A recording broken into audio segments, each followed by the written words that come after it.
Hello students. Today we are going to start a new chapter, that is chapter number 10, and the name of the chapter is Reaching the Age of Adolescence. Now in this chapter we'll be studying about the adolescence, ठीक है, जिसका हमने थोड़ा सा किया था puberty के बारे में in the previous chapter. In this we'll doing in detail that what is adolescence, what is puberty. Then we'll be studying about the endocrine system. Then we'll be studying about the sex determination of the baby, health for adolescents, drug abuse and AIDS. These are all topics that will be included in this chapter.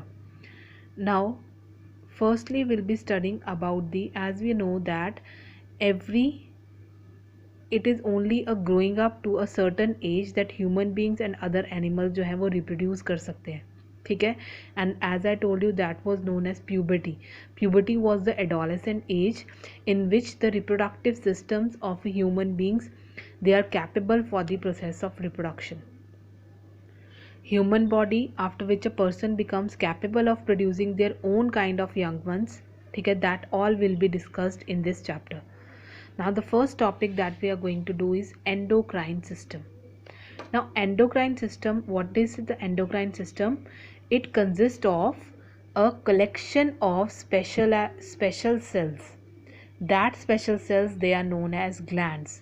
So endocrine system, what is the endocrine system? It consists of a collection of special cells, and that special cells are called glands. These glands, they are located at a specific places inside our body. ये जो glands हैं ये कहाँ पे located है? At a specific place, एक particular place है हमारी बॉडी में, वहाँ पे ये ग्लैंड्स लोकेटेड हैं. और ये क्या रिलीज़ करते हैं? They release a chemical substance and that substance is named as hormones. Now when where these hormones जो हैं वो ट्रेवल करते हैं इनसाइड आवर बॉडी, और ये क्या एक्ट करते हैं? एज अ केमिकल मैसेंजर, ठीक है. ये कोई केमिकल रिलीज करते हैं और एक्ट करते हैं as a chemical messenger. So which is the chemical messenger in our body? That is the hormones. Now hormones जो है they perform their different functions, ठीक है. ये डिफरेंट बॉडी कंट्रोल करते हैं, different control many processes in the body like growth, development, behavior, reproduction. These are the different processes of the body that is controlled by hormones, and each and every hormone is needed in small amount by our body, ठीक है. हर एक hormone का अपना अपना function होगा, और हर एक hormone जो है that is required in very small amount by our body. Now there are some glands that produce hormones that do not have duct, ठीक है. कई ऐसे भी हार्मोन्स हैं, you can see there are some glands that produce hormones, do not have duct and release hormones directly into the bloodstream. तो directly blood कहाँ पे hormones को रिलीज़ करते हैं? ब्लड में. ब्लड के थ्रू ही हार्मोन जो है वो हमारी बॉडी में ट्रेवल करते हैं. उन ग्लैंड्स को कहा जाता है ductless glands. Generally hormones do not act at the origin place in the body, ठीक है. जहाँ से ये ओरिजिन होते हैं वहाँ पे ये कभी एक्ट नहीं करते, ठीक है. ब्लड्स जो हैं, अब ये हमने पढ़ा है कि हार्मोन जो है वो केमिकल मैसेंजर्स होते हैं, तो वो किसके थ्रू कैरी होते हैं? ब्लड के थ्रू, ठीक है. Blood takes them to a specific body organ, जिसको हम बोलते हैं टारगेट ऑर्गन, ठीक है, टारगेट साइट में जहाँ पे वो एक्ट करते हैं. Now some of the glands, their location, hormone, कौन कौन से वो ग्लैंड जो हैं वो कहाँ पे लोकेटेड हैं, कौन से हार्मोन वो रिलीज़ कर रहे हैं, and what are their function. That is mentioned in the table that is given in your books, table 10.1, page number 113. You can see the table. These are the number of glands. First is pituitary gland, which is also known as the master gland. ये आपने याद रखना है, which is known as the master gland, that is the pituitary gland. कहाँ पे located है? It is located at the base of the brain. You can see in the diagram also. There's a diagram. Pituitary gland जो है वो कहाँ पे located है? Base of the brain, ठीक है. कौन से हार्मोन ये रिलीज़ करते हैं? Growth hormone, thyroid stimulating hormone TSH ये रिलीज़ करता है. और फंक्शन क्या है? Thyroid stimulates the thyroid for thyroxine production, control करता है उसकी नॉर्मल ग्रोथ को. Activity of other endocrine glands, that is why it is called master gland, because it controls the activity of other endocrine glands. Similarly, next is thyroid, which is present at the base of the throat in the neck. यहाँ आप देख सकते हो, this is your thyroid gland जो नेक की base में present है. ठीक है, ये कौन सा हार्मोन रिलीज करता है? It releases thyroxine hormone. And what it is function? It stimulate the metabolism and growth rate. Lack of thyroxine, अगर इसकी कमी हो जाए हमारी बॉडी में तो वही क्या कॉज कर सकता है? It can also cause the goitre. Goitre is a disease which is caused due to the deficiency of thyroxine hormone. Now third is the adrenal gland, which releases the hormone at the time of emergency. Gland of emergency कहा जाता है. It is present near the kidneys.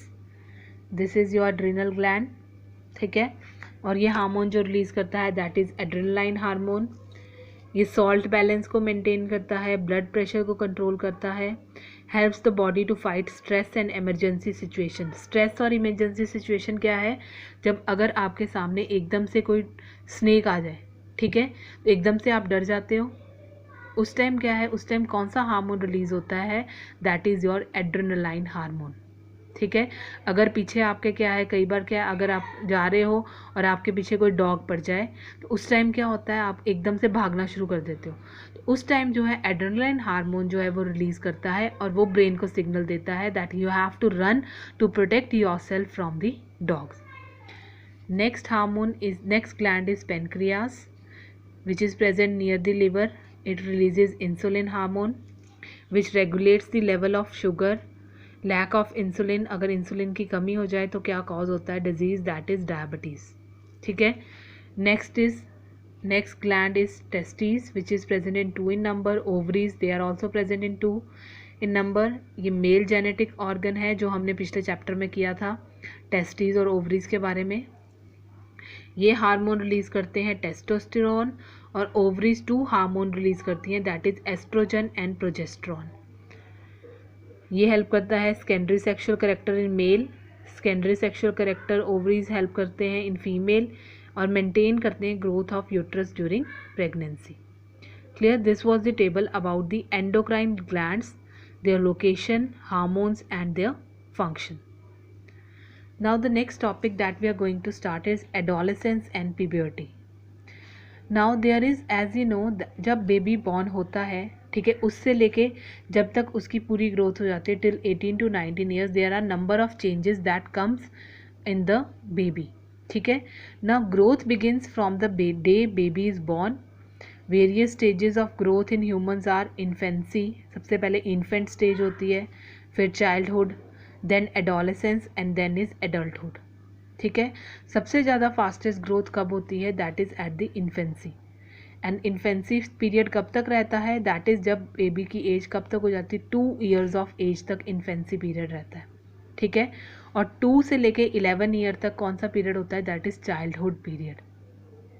Clear? 2 years तक infancy period है, then 2 to 11 तक आपका कौन सा है? Childhood period.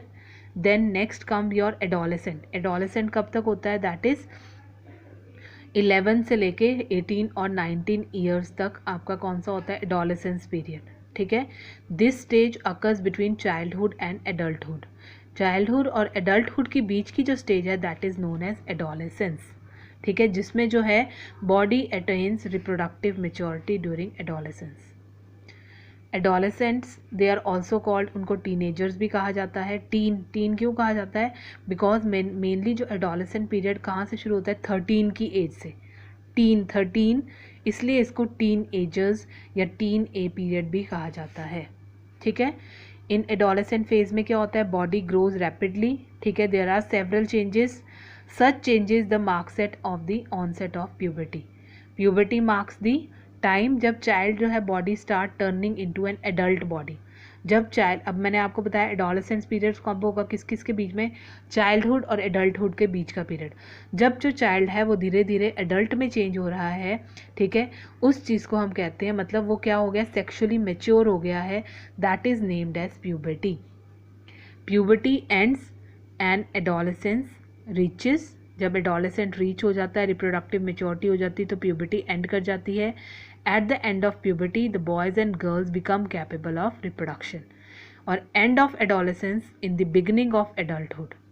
ठीक है, मतलब एडोलेसेंस का एंड हो रहा है और बिगनिंग ऑफ एडल्टहुड हो रही है, उसको हम बोलेंगे puberty. Clear? So this was today's topics. We did about the endocrine system, different glands, their location, hormones secreted by particular gland and their function. Then we did about the adolescence and puberty.